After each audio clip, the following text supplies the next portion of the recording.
Welcome to the Kurt Saxon Show, your countdown to the future. First, I want you to take down my phone number in case you want to call. The number is 501-437-2963. In case you didn't get it, here it is again, 501-437-2963. Sorry, but we can't accept collect calls. Tonight's topic is role reversal and survival. This is from Survivor Volume 4. The breakdown of civilization will doom millions who are locked into the artificial roles created for men and women. Women who will not or cannot shoot predators and looters will die with their families. Men who will not or cannot care for children, cook, organize a home, will, on the death or illness of their mates, doom themselves and their children. For as long as I can remember, I've seen movies and TV shows where women were cast as helpless dummies and men as incompetent louts. A man will be attacked by a mugger or forest animal, and the woman with him will just stand there and scream. There might be a gun on the ground or a stick, but she just screams.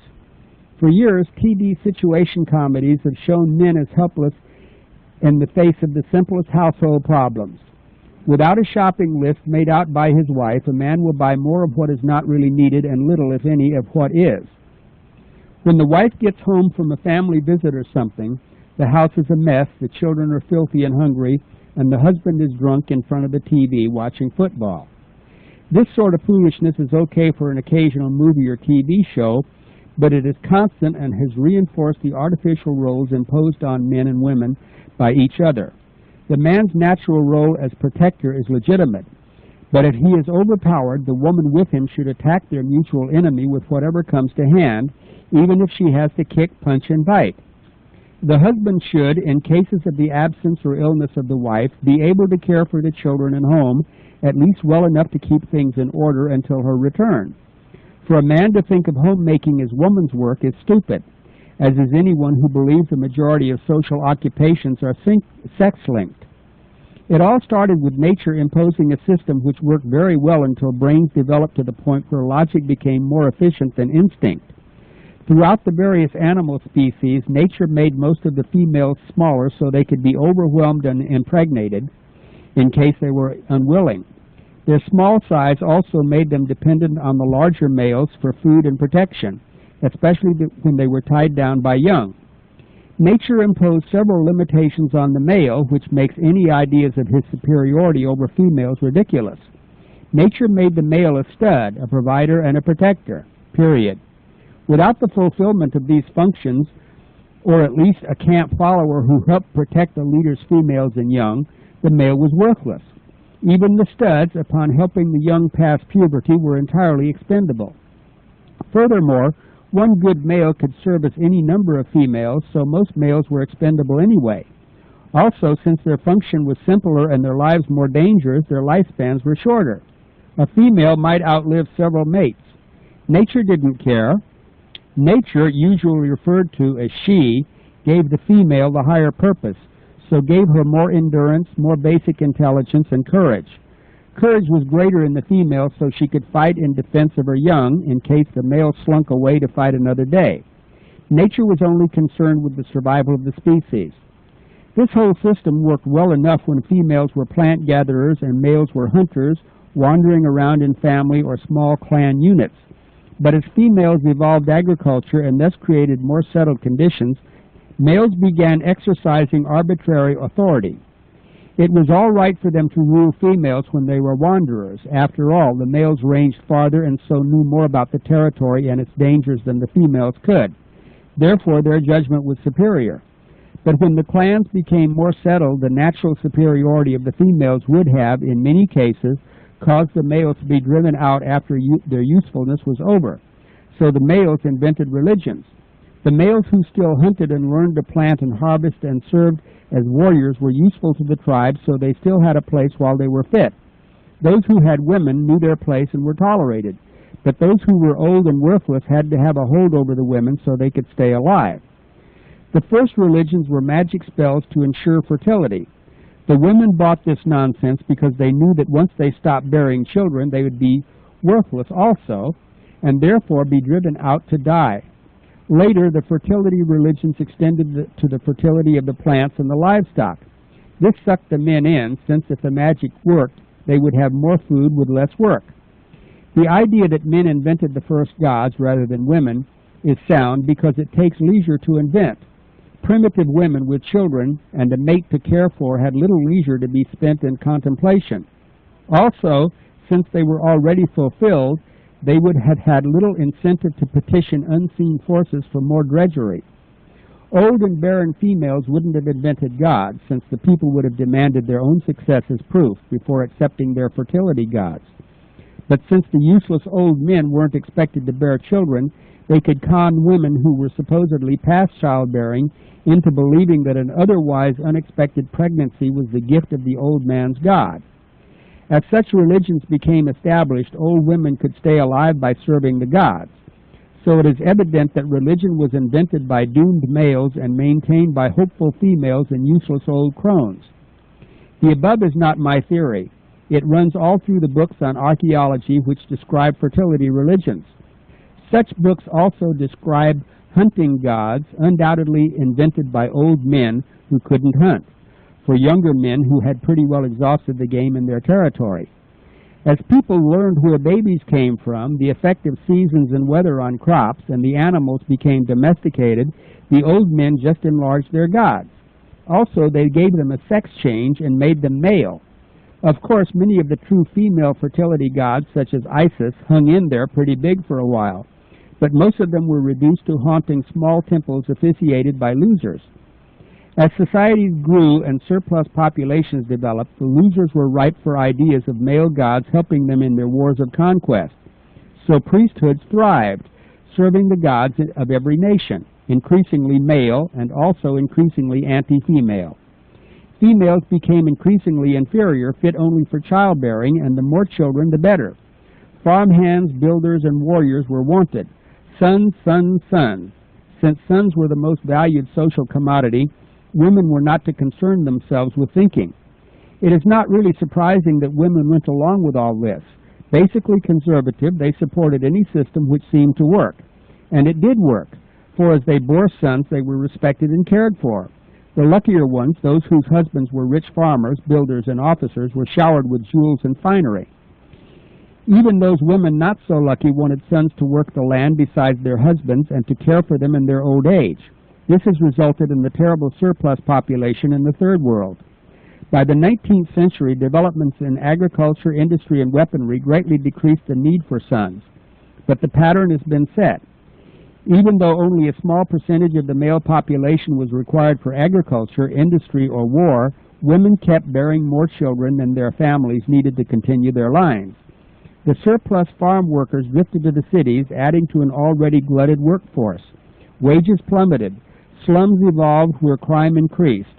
Strikes, riots, and other social troubles continued to rise along with the birth rate of the useless. The middle-class men, mainly secretaries, sales clerks, office workers, and those holding many other positions considered women's work today, saw the working woman as a threat. They dreaded the possibility of being replaced and having to seek brute labor and getting their hands dirty. Since 19th century women had no organization and so trickled into the male workforce, they were easily intimidated. Rather than let a whole office full of male workers become upset at the hiring of a woman, and since it was to his financial advantage, the boss paid her half for the same job. Adding to the working woman's disadvantage in securing gainful employment outside of domestic service was the silliness, frivolity, and fashion madness of her sisters. 19th century writers were quick to point out these negative traits to them. These traits which held women back were partly natural and partly socially imposed role-playing. The entity which inhabits your body, you, is neither male nor female, never has been, never will be, but the body it uses as a vehicle for locomotion and absorption of experience is a biological male or female animal, and with all the instincts of an animal. It is the entity itself, you, which determines superiority, not the sex of your vehicle. The animal instinct of the female body dictates that it attract a male and reproduce. This is the natural role. The imposed role is the ideas and fashions dictated by the times. Both natural and social roles can be overridden by reason and logic, and, when necessary, people who override their natural and socially imposed roles usually become successful.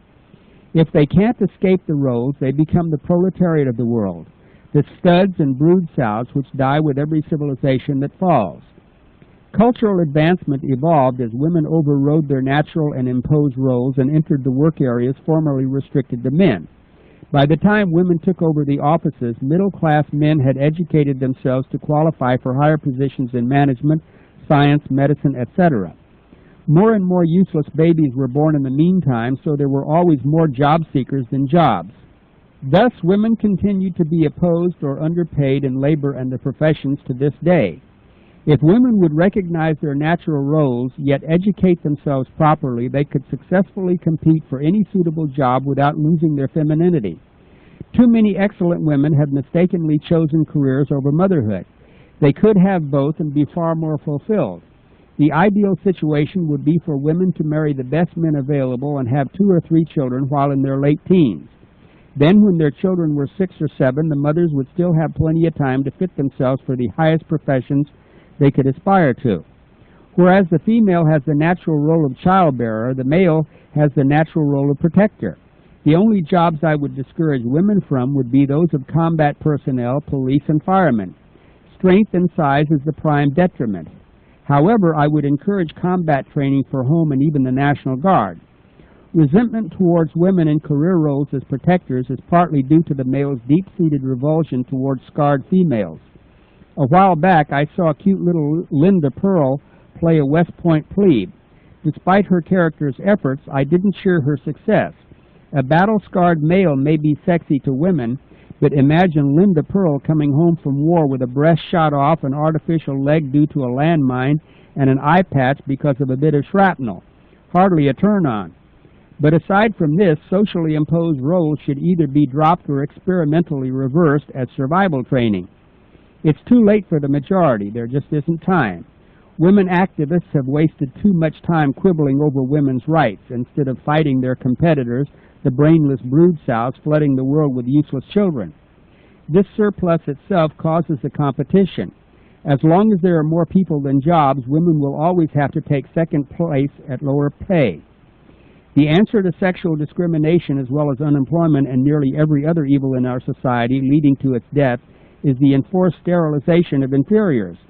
But in no point of human history has enforced birth control of trash been practiced consistently or effectively. Quite to the contrary, the aristocracy of Roman womanhood left childbearing to the proletariat. They were the equivalent of our welfare recipients. No wonder Rome fell.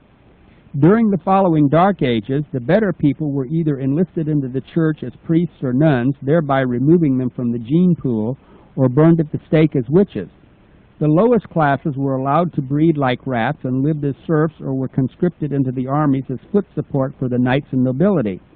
The latter were largely illiterate, but the best of them were wasted in stupid crusades and feudal wars.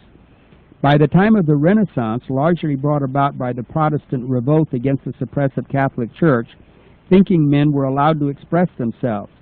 Up till then, few women were literate, and Renaissance man devoted himself to long-neglected science.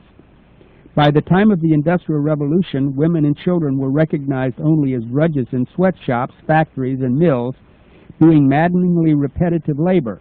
The last thing the industrial giants wanted was any sort of birth control, which would have deprived them of cheap labor. So on and on it went, down through the ages and up to our time. No talented person will have his or her way made easier as long as the mediocrities are allowed to flood the workforce with incompetence. As long as the best has to compete with the worst, culture after culture will rise, decline, and fall. The only way to break this vicious circle is to sterilize the incompetent, those with IQs below 110, congenital criminals, and those with hereditary physical defects. This will not happen under our present judicial system. But there's a light at the end of the tunnel. After the crash, when civilization and its vermin are destroyed, human quality will be recognized.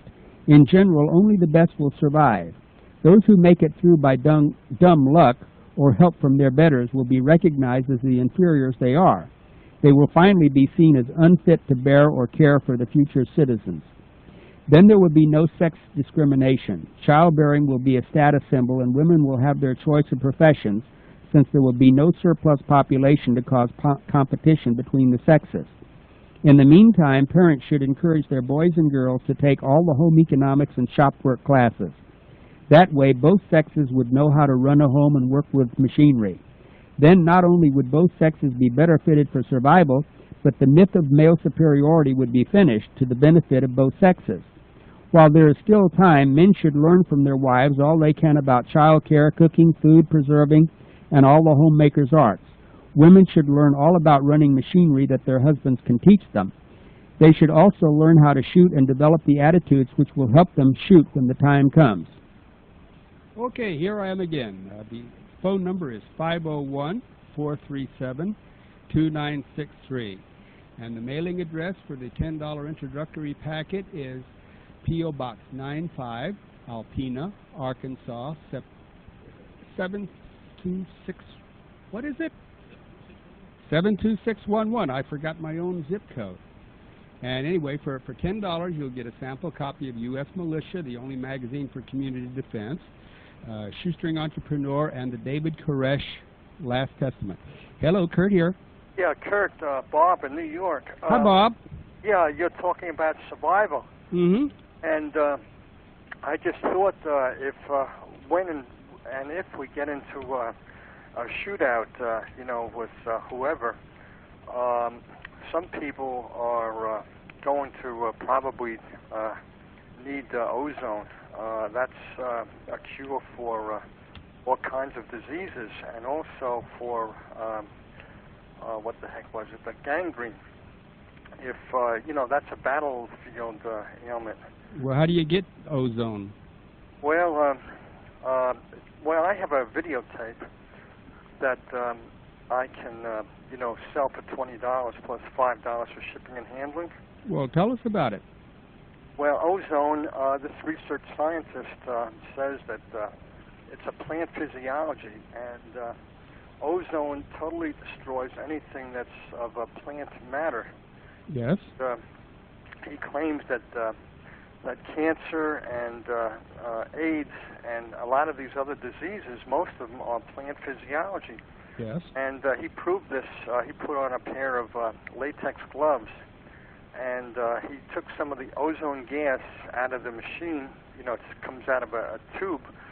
And he played that on his hand, and in a few seconds there were big holes being eaten into the gloves. I tried this myself, and sure enough, it just shreds the latex gloves. Well, now, are you for it or against it? What was that? Are you for it or against it? You're getting me scared. What do you mean, for it against? Well, I mean, he put the ozone on his glove. Yeah, it doesn't hurt. It doesn't hurt its skin or anything like that. Oh, okay. So it reacts against inorganic matter. This just proves that it eats plant physiology, and this is what a lot of these diseases are. Well, wait, Bob. See, now I fail to understand. Latex gloves. Well, yeah, they are. I think he could have made a better example. Rubbertree, yeah. But what he was trying to prove is that ozone will eat plant physiology, and that's what most. Does it affect living matter? No, it doesn't. The only thing it does is it kills the diseases. Yes. AIDS and cancer, and a lot of other diseases. In fact, he made the claim that along with certain electrical therapies, like electromagnetic therapy, yeah, in conjunction with that, and maybe vitamin C and things like that, that it will cure about 99% of all the. Okay. Now you said you had this for sale in case anybody wants to buy it. The tape, that is. Yeah, right. How long is the tape? It's a 2-hour tape. Okay, that's fine. Now, it costs $20 and $5 postage and handling? Yeah. Okay, give the address real quick. It's care of 1365 East 3rd Avenue, Bay Shore, New York. I don't use a zip code. I don't want to get into. Well, I know, but give the zip code anyway. All right, 11706-9999. Okay, now give it again quick in case somebody didn't have their pencil, and then we'll go to someone else. Care of 1365 East 3rd Avenue, Bay Shore, New York, 11706-9999. Do you want the phone number too? Well, is it? Well, okay, quick. 516-665-8699. Okay, give it again one more time, quick. 516-665-8699. Okay, look, thanks a whole lot for that. Okay, thank you. Bye-bye. Bye. Okay, here it is again. The phone number is 501-437-2963. Hello, Kurt here. Yeah, I was calling about that information pack. Yes. I have a question about that. Okay. We ordered one, goodness sakes, it's been about 7 or 8 weeks ago now. Well, you let us know. Send us a card, and we will send you another one. Well, that has been the most tragic. Well, I should say that most of them got there, but we sent out nearly 1,000, and we must have had about 60 or 70 where we had to make up for it and send them another packet. So this isn't unusual. I can't take it down over the air, but you send a postcard, and I'm sorry to put you to that. Well, it's no problem, but, you know, we decided, well, it wouldn't hurt if we had 2 of them. So, okay, then just send $10, and then already did. Huh? We already did. That's what I'm saying. We did this 2 or 3 weeks ago, and we didn't get the second one either. Well, okay, look. You wouldn't want me to give your name and address over the phone, so why don't you just send a postcard saying that you ordered 2 packets, and you haven't gotten either one of them yet. Okay. And so we will send you out 2 packets right away. Okay. Not trying to be a bug. We thought it was pretty interesting. We thought it wouldn't hurt if we had 2, but then we didn't get any. Well, I know, but you see, all we can do is take them to the post office. Oh, I understand that. And the post office, I mean, you probably heard about people stealing money in the mail. Uh-huh. And the post office is really fouled up, so all you can do is send your money and hope we get it. And if we get it, we're going to send it to you and hope you get it. And if you don't get it, we'll just send you another one. You will get it sooner or later. Okay, though. We guarantee it, and I'm awful sorry, but there's really nothing I can do. I understand that. I just, find out there's something we could do because we did want to get the pack. Yeah, well, we mail stacks and stacks out every day. People really like them, and they want them. And incidentally, we've only got about 50 Koresh books in now, and we're not going to get any more because they sort of slowed down. We got another one coming out next week I'll tell you about. But in the meantime, the Koresh is a collector's item. That's one of the things we wanted. That's why I was concerned. So. Okay, so by the time we get your postcard, you will have. Do you have the address? Yes. Okay. Okay. So by the time we get your postcard, we'll still have a few. We'll make sure of that. Okay. Okay, buddy. Sure. Thank you. Okay. Bye-bye. Bye-bye. Okay. Again, the phone number is 501-437-2963. The mailing address is P.O. Box 95, Alpena, Arkansas 72611. Hello, Kurt here. Hey, Kurt, this is Tom in Telford, Pennsylvania. Hi, Tom. How you doing? Did you get your packet? Yeah, I got my packet. Good. that overjoys me. Yeah, I got it a week ago. I browsed through it, and after I get all caught up on my reading material, I'll probably be getting involved in that Survivor series. Mm-hmm. The reason I called, I heard you speaking last week about a book by Elmer Pendell. Yes. Why Civilization Self-Destructs. Yes. And you were looking for somebody that has them? Well, not somebody that has them. We already got the mailing address to the publisher, so if that's what you were calling about. Oh, okay, all right. Yeah, I had got a couple copies myself a couple years ago through a Vanguard? Yeah. Mm-hmm. Yeah, from well, you see, Vanguard isn't the publisher. They sell them, but I want to sell them, so I want to get in touch with the publisher himself. Yeah, speaking of Vanguard, do you know Mr. Pierce, Dr. Pierce? I have never met the man, but I know of him. Of his material, huh? Oh, well, he has a wide range of material. In a sense, he's sort of like me. He throws anything that anybody is really interested in, and they're usually very scholastic works. I know a lot of the material he puts out upsets a lot of people, but you don't have to buy it if you don't want it. Yeah. I like what I get through him. I mean, yeah. It be another view of the world. But that book that you recommended, yeah, I concur with you that it's a good book to read. I enjoy it. As a matter of fact, I dug it out again, and I'm going back over it again. Yes. Well, it's my feeling that the wider a person's frame of reference is, the better chance he has to survive. I agree. I agree with you very much. All right, Kurt, I'm going to let you go. I just wanted to catch up with you on that book and agree to the listeners out there that makes some good reading. Okay. Okay, good night. Thank you. Bye-bye. Okay, again, the phone number is 501-437-2963. And the mailing address is P.O. Box 95, Alpena, Arkansas, 72611. Hello, Kurt Saxon here. Hello, would you please repeat what you were reading from, The Survivor, which volume? Volume 4. Oh, okay. Yes. Do you have The Survivors? Well, just last week I ordered volumes 2 and 3. Oh, well, you didn't get 4. Right, okay. Well, I will eventually. Well, you will, and you'll love it, because yes. they're all jam-packed with all kinds of information, and my editorials are just about every 30, 40 pages. You don't need to read them if you don't want to, but a lot of them are pretty good. I want to. I like everything I have received from you. Did you get the, I have been ordering from you. I didn't order the intro. I just went. Well, you didn't need to, because you already had an intro. Right. I just straight into the material, and I'm ordering every paycheck, so okay. Thank you very much. You're very welcome. Bye-bye. Bye. Okay, again, the phone number is 501-437-2963. The mailing address is P.O. Box 95, Alpena, Arkansas, 72611. Hello, Kurt here. Hello, Kurt. This is Phil calling from Twinsburg, Ohio. Hi, Phil. How you doing? Fine. Good. Kurt, last week I heard a gentleman on the radio station on your show talk about a shortwave radio he has for sale. Yeah. Do you remember his number? Do you have it written down there? Terry's looking for it right now. Let's just give you his phone number. That'd be great. Let's see. His office phone number is 216-788-7060. Good.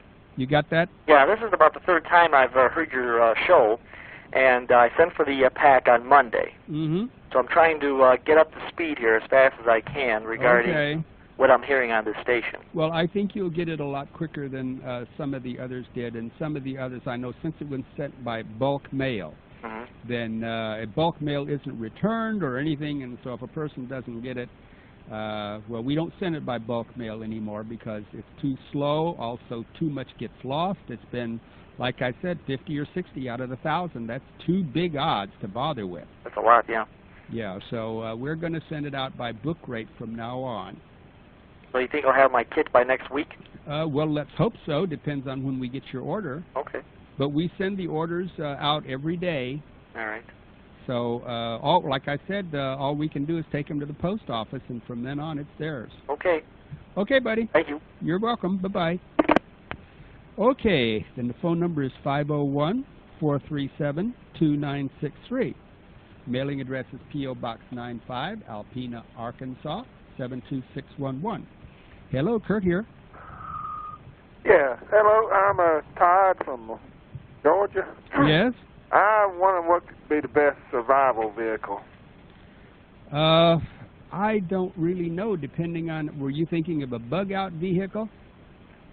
Just something all around, I'd say a pickup truck in good condition, but it's always best to be in the place that you're going to survive in, like I am here in Alpena. I mean, if I should have to think I was going to have to load up the van and run to Little Rock, I wouldn't put much faith in my chances. Yeah, you wouldn't have no particular brand or anything? No, I think any serviceable pickup truck would be, well, as long as it runs, as long as it's dependable, I would say an older model. But I don't know even who to tell you to talk to about that. Just buy just go find a used pickup, and then take it to a garage man and have him check it over, and if it's and fix it up for you. But I would advise you to be where you intend to stay when things really get bad. Okay. I appreciate it. Anytime. Bye for now. Okay, again, the phone number is 501-437-2963. The P.O. Box is 95, Alpena, Arkansas, 72611. And for $10, you get the introduction packet and $5 certificate, where it's $5 off of either subscription. Hello, Kurt Saxon here. Kurt. Yes. Chuck down in Georgia. Hi, Chuck. How you making it? Doing all right. Listen, I just called to tell you I don't have anything to plug. Yeah. Got your package in 2 weeks. Good. And it was excellent. Well, I'm glad. I really like Clarence. Everybody does. Well, wait, if you should subscribe to the U.S. militia, you'll get the first 2 stories about Clarence, and by that time you'll get the 4th story about Clarence, and that's really a whammy. What I'd really like is to get Clarence to come down here and take care of some of these Martians that we got down here. Well, maybe you could just sort of psych yourself up to thinking you're Clarence for a night. That'd be great. Somebody sure needs to. Yes. Well, I think that there are Clarences all over the country, really. They just have to learn to see the Martians for what they are. You know, Kurt, I came up with a simple solution to the overbreeding of the welfare population, and it's I can't understand why some of the people in our government can't figure out the problem. Well, they don't want to because they're making millions off it. You know, you talked about sterilization, and while that's a good idea, but it'd probably be hard to get some of them to be willing to go along with it. Well, their willingness would have nothing to do with it. Why not just terminate their benefits if they continue to? Well, because we cannot have starving children. We have to be compassionate. But if a person, well, their benefits would be terminated unless they could present a doctor's certificate of sterilization. Right. See, but we cannot have little children starving. Oh, this is true. I agree. Nobody should starve. Yeah. Especially children. One other thing I did want to mention to you, a while back you had mentioned about maybe expanding your program to an hour. Well, it is an hour. I was thinking about doing 2 hours. 2 hours. And Mr. Cooper that comes on directly after you made those statements a couple of times, I don't know whether you listened to Mr. Cooper or not. I wasn't able to pick him up. My radio just wouldn't do it. I could pick him up pretty good for about a half hour, and then he started fading out. In the last 15 minutes, I couldn't hear him at all. He was very adamant. He said that there was just positively no truth to the rumor that he was giving up that time slot. Well, I think he has. He has given it up, and I just thought I might want to point that out to you because I know at one time there was a lady caller that called up and gave you a real hard time that she thought Mr. Cooper was the only one on the radio telling the truth. Yeah. And he apparently didn't tell the truth when he told us that he wasn't giving up that time slot. Huh? Well, now, look, you got to be fair to Mr. Cooper because when we're on the radio or doing some kind of thing that's going to be a lot of time or money, sometimes things works out where we've got to go against what we said. Yeah. And so if I'm sure he enjoyed being on the air at that time, but maybe something got in the way of it, or maybe he's on at 11 o'clock now. You see, that's what the announcer says. Just after my program goes off, the announcer says that he's going to be on at 11 o'clock. Yeah. Now, maybe somehow they were in a bind. When they talked to me at the radio station, the way I heard it when I was going to be deciding whether I'd take that hour was that hour for some reason had been up for grabs for quite a while and would be open at a certain time. And maybe Mr. Cooper thought at that time that it would be a good thing for him to keep that time, but then maybe they come along and says, well, you can't do it because in the meantime we've given it to somebody else. I know that's what they did to me at first. Right. Because I was supposed to be on at 7 o'clock, and then before I got on the air, then they come back at me and they says, well, the other guy at the station already promised it to somebody else. So see, all kinds of things could happen. So I'm sure Bill meant what he said, but things will get in the way. So don't think that he's not truthful. I am sure that William Cooper believes everything he says. Yes, sir, I'm sure that he does. But what I fail to understand is, and some of his logic and some of the other people's logic that call into your program, they seem to be of the mindset that there's some great army going to come and attack us all. You know? Well, and I'm not sure where that paranoia comes from. I'm just, it seems to me that your idea of a piece of ground and some groceries and some guns and take care of your own is fairly straightforward and pretty simple. Well, tomorrow I'm going to read the editorial, The Antichrist is Come, and it's going to be about people who test other people's credulity. I mean, they want people to believe things, and the people will believe things just to show that they're loyal and faithful.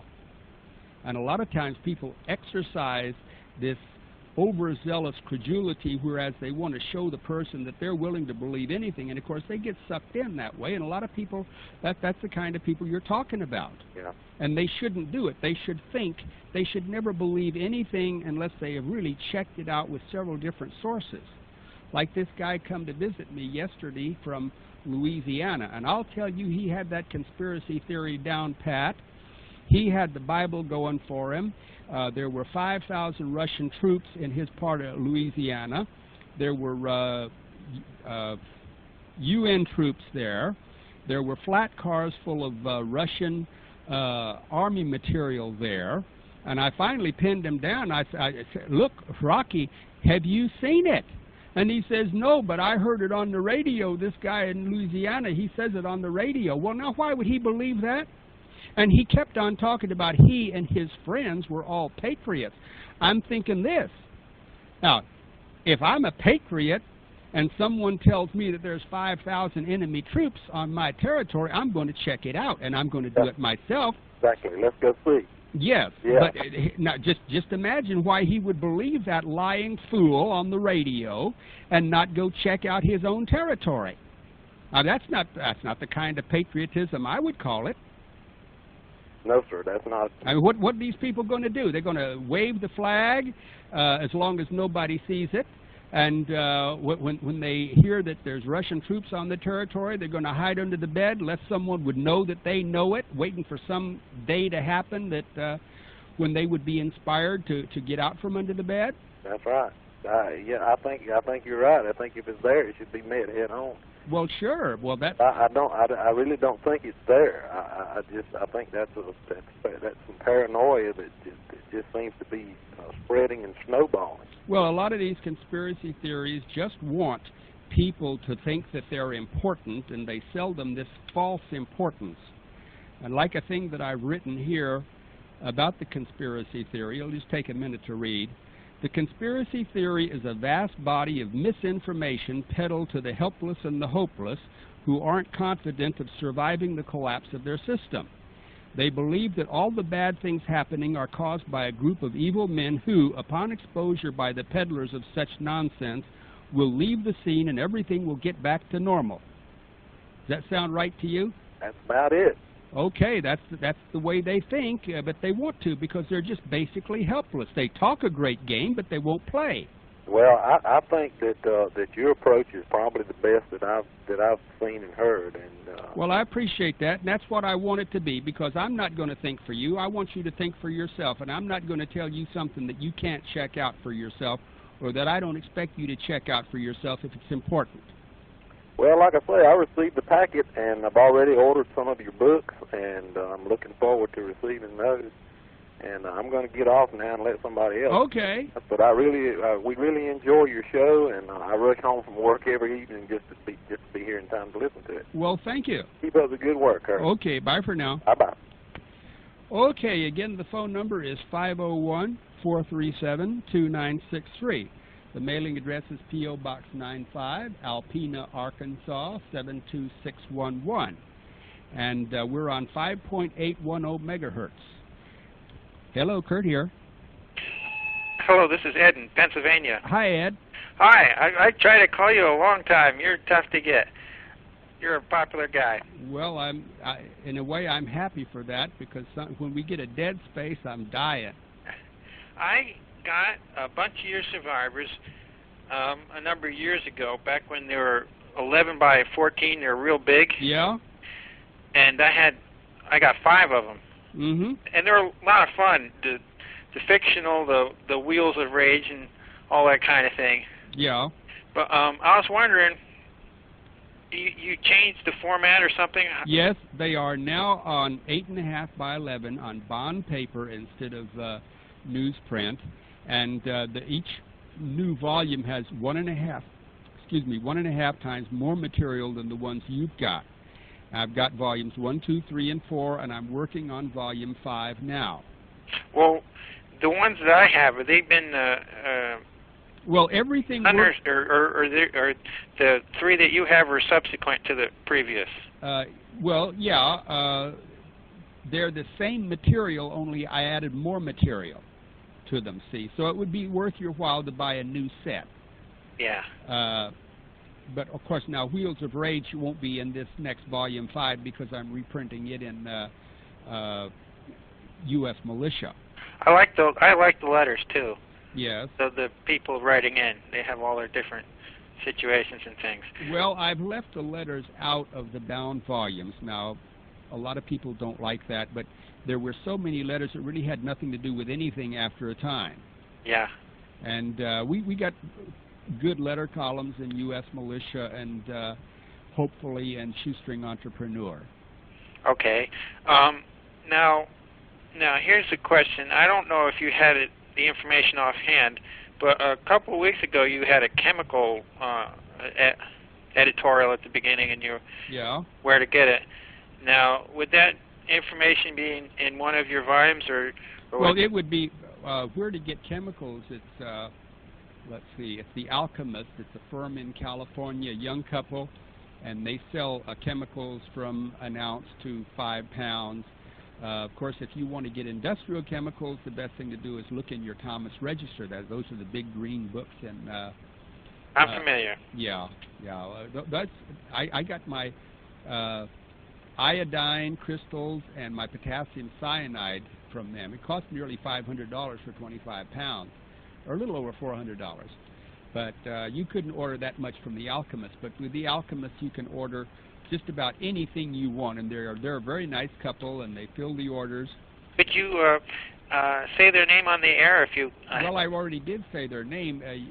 I mean, well, no need for that, because if you get the information packet, they're in the letter columns of the Shoestring Entrepreneur and the U.S. Militia, and there's really no need to just keep giving it out on the air. Okay. Have you sent for the information packet? Well, you don't need to. Why don't you just order, say, Survivor Volume 1, just to show yourself that everything is fine, and a subscription to Shoestring Entrepreneur for $15. Oh. That way the Survivor Volume 1 would cost you $16.20 instead of $18, because as a subscriber to anything, you get 10% off on all my books and tapes. And then you'll get a bunch of back issues to the Survivor, which has been changed to the Shoestring Entrepreneur at no charge. Okay. Sounds good. All right. Thanks a lot. You're very welcome. Bye-bye. Okay, again, the phone number is 501-437-2963. And the mailing address is P.O. Box 95, Alpena, Arkansas, 72611. Hello, Kurt here. Yeah, this is John from Willow Springs, Missouri. Hi, John. Third time I've listened to your program. Yes. Greatest thing since peanut butter. Well, thank you. I've got a publication here on SKS rifles that I think would be helpful to a lot of people. Yes. It's SKS modifications. It covers just about everything you can think of. Yes. Without saying too much. Well, who sells it? I do. Oh, you do? Okay, then we're best friends. So you just, did you order my information packet? No, just third time we've listened to it. Oh, you ought to order it. We plan on ordering everything. Okay, well, that's good. Okay, then you just give the, the thing, just have people put SKS and then your address, okay? Yes, It's Route 1, Box 94, Willow Springs, Missouri, 65793, and the price is $14.95 with shipping. Yes. Okay, give it one more time. Okay, it's Route 1, Box 94, Willow Springs, Missouri. $14.95 includes shipping. Yes. Okay, I'm sure that a lot of people would like that. Okay, thank you very much. You're very welcome. Bye-bye. Bye-bye. Okay, again, the phone number is 501-437-2963. And the mailing address is P.O. Box 95, Alpena, Arkansas, 72611. And if you'd like the tapes, they're $25 for a week's shows, postpaid, P.O. Box 326, Alpena, Arkansas 72611. Hello, Kurt here. Kurt, hi. I'm a new listener. I'm calling you from Pennsylvania. Yes? Got to ask you a question, please. Okay. Being literally the first time I've listened, what is the general format of your show? Well, I open up with one of my editorials from the Survivor, and after about 15 minutes, then I open it to calls, and people can talk about just anything they want. Okay. I've got to ask you two things. I have left teaching. I am presently in the healthcare industry. What did you teach? I taught science in the inner city in Baltimore. Fantastic. Well, well, I know the inner city, that sort of puts a damper on it. Well, you had made a comment tonight that kind of struck a chord with me, and I wanted to make a comment back to you. Okay. One of the difficulties we have with our society, as you know, is we've got a birth rate in our inner cities, an illegitimate birth rate of 68%. Yes. Which is intolerable. Yes. However, I think that we foster this, and the way that we foster this is by making this, as you well know, and you've heard this before, economically a viable thing for people to do. Yes. And if we're going to get into a situation when we become bankrupt, and the federal government is near bankrupt now, as we all know. Yes. My question to you is, if we think we have seen riots 2 years ago in L.A., what do you think will happen in our large cities when this mammary gland runs dry? When the entitlements stop, well, the cities will burn. Yep. The cities will burn. You ought to move here. I would love to have you for a neighbor. Where are you? Well, in Arkansas. I've only been there once in my life. Alpena, Arkansas is about 35 miles from Branson, Missouri, the unfortunately hillbilly music capital of the world. I wish they'd all go away, but that's more or less like the signpost. You look for Branson and you go down a little bit, and if it's a really good map, you'll find Alpena. All right, may I indulge and ask you one last thing, or make a comment on one? Sure. You may be aware that not too long ago, Winchester pulled an ammunition off the market known as Black Talon. Yes. Do you know why it was pulled off the market? Well, because they got too many complaints about it. Ostensibly, I think that's what comes through the press. I can tell you what I've heard out of Quantico, Virginia. Yes. I don't know how accurate it is. It's a very efficacious ammunition, whether it's handgun or rifle. The permanent crush cavity is huge with this. Much greater, particularly in handgun, than similar things such as Hydra-Shock, these generation hollow points. It's the fastest adopted amongst law enforcement agencies and has become known as, I hate to say this, but it's true, black felon amongst the police officers. Yes. This got to the NAACP. It went to the Justice Department. It went right to Janet Reno. Janet Reno went to Winchester or to Olin and said, listen, we want you to pull this. Olin said, we will not, because it is the fastest selling that we've ever had, and we make a, it's a good line. Janet Reno then got back to Olin and said that you enjoy military contracts. Would you like to keep your munitions contracts? Quite literally what happened. They were blackmailed into it. Yes. Well, that's the rules of the game now, isn't it? Oh, it's just tragedy. It's really a tragedy. Thomas Jefferson must be rolling over in his grave. Well, probably so, but you see, you can make your own dum-dums, maybe not as good as the Black Talon. You know how, don't you? Absolutely. All you need is a drill. Yeah, you just drill a hole in it, and then you might even take a very thin hacksaw and slash each way. And then you've got something that'll spread out and really knock them down. Listen, I've taken too much of your time. No, you haven't. Thank you for your comments. And I intend to keep listening, and when I find out what these kits are about, maybe I'll order one. You're talking about them this evening. Okay, well, let me tell you what it is. Okay. The information packet is a copy of U.S. militia. That's improvised weaponry, community defense, it also has Lothrop Stoddard's Revolt Against Civilization from 1922. That's a classic. It's got serialization of Wheels of Rage, which is the Iron Cross Motorcycle Club. A pretty funny book, and also very instructive on how to run a gang. And it's got editorials and all kinds of how-tos in it. And then there's Shoestring Entrepreneur, which is the publication telling you how to sell anything you can make or grow. And then for the present, we're putting forth David Koresh's Last Testament.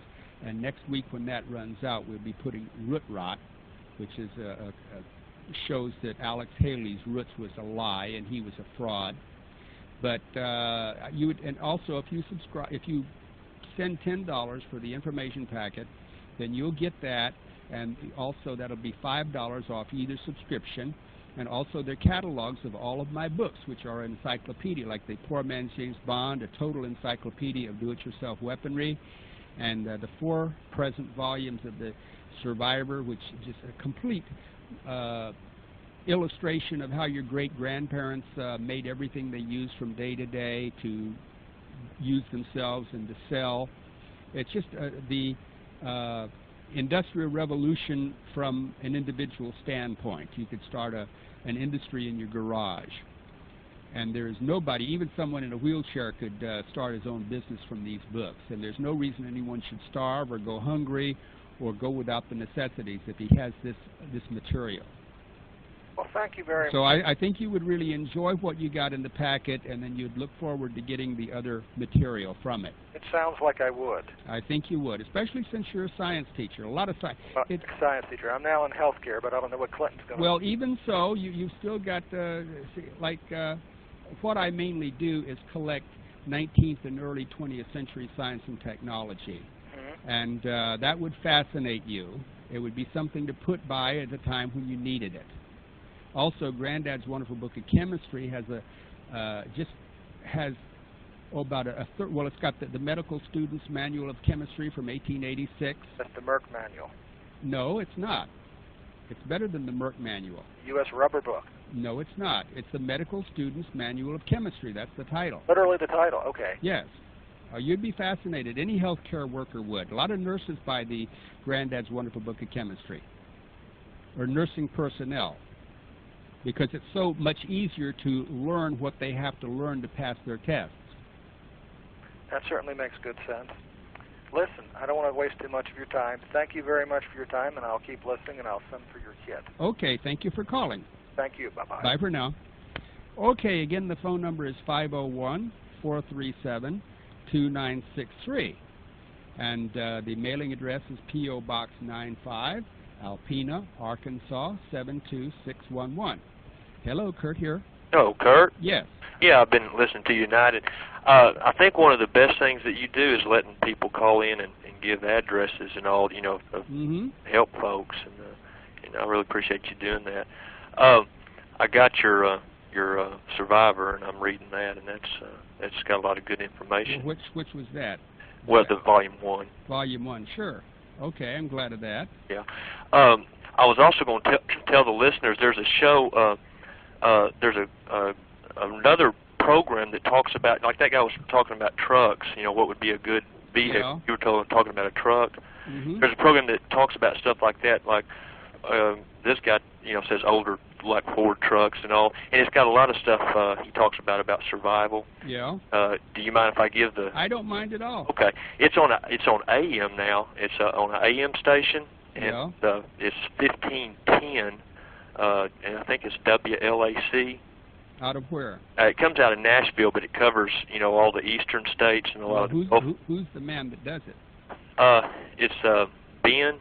And it's the name of the show is 70th Week magazine. Oh. And it comes on at 10:15 p.m.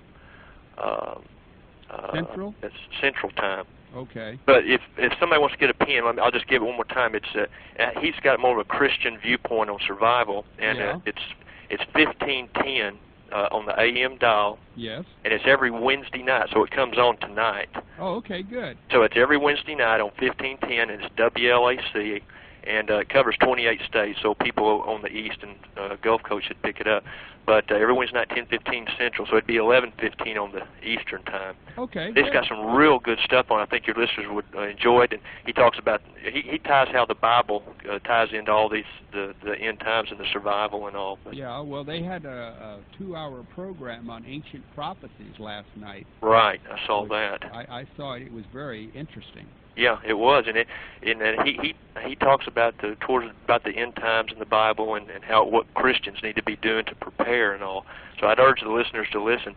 And here, can I give his address? Sure. Okay, it's P.O. Box 771, and that's Gladewater, Texas, and that's spelled with a G, Gladewater, Texas. and the zip code is 75647. Okay, now run that by us real quick again. Okay, it's 70th week, and it's the address is P.O. Box 771, and that's Gladewater, Texas, and the zip code is 75647. Okay, thank you. I enjoy your show, and keep up the good work. Well, thank you. Bye-bye. Bye-bye. Okay, again, the phone number is 501-437-2963. And the mailing address is P.O. Box 95, Alpena, Arkansas, 72611. Hello, Kurt here. How you doing, Kurt? I was wondering about your anti-formula. Yeah? My radio's not bothering you over here. It says to use sodium iodide or iodide crystals. No, iodine crystals. Iodine crystals. That's not the same as salt, is it? Or? Oh, no. They take they take iodine from sodium hydroxide, and that's sodium taken from mainly seaweed. Right. But you don't need to go that process. That's an industrial process. But you can order iodine crystals from the alchemist, and you might be able to find it in your drugstore at the pharmacy. And you mix that with strong ammonia. Now, the U.S. militia tells you how to do that. Right, you have to distill it or something? Yeah, you have to, but it shows you how to make your own still from a light bulb and a tin can and some plastic tubing. And then when you've got your, see, ammonia is a gas, and it's in water, and when you distill the water off of it, or no, when you distill it, then the main liquid that comes over it first is that's highly charged with ammonia gas. And when you can't stand to put your nose near it, then you know you got some pretty good stuff. And you can buy the regular ammonia from the washing department of your grocery store, and you distill that, and then you put in, like say, half a teaspoonful of iodine crystals to about an ounce of strong ammonia in a tightly capped thing, and leave it there for about 30 minutes. And then when you pour it out on a piece of paper or something to absorb the liquid, then you put those little bits of stuff around, and then when they dry, you can set them off with a feather. And it's fantastic. It's got a really good explosion? Oh, yes. It's boys have been doing this for 100 years, and it's one of the worst kind of pranks. Okay. It's a lot of fun, and I've just enjoyed it no end, and my books and tapes tell how to make it. Right. Also, the second issue, the first issue of U.S. Militia, the day Mars invaded Washington, shows how that Clarence killed 2,000 Martians in Washington, D.C. with it. Did he? Okay. Yes. And you'll want to learn that. I guess I would. Is it expensive to buy that stuff, though? Or? Well, it costs about $10 an ounce, but an ounce will last you all your life. Really? So it takes very little of it to... Very little. Just a pinhead to set off something. Okay, is that about it? Cause it's about it. Thank you very much. Well, you're very welcome. Bye-bye. Bye. Now it's sign-off time. I'll talk to you tomorrow. So this is Kurt Saxon saying goodbye and be good.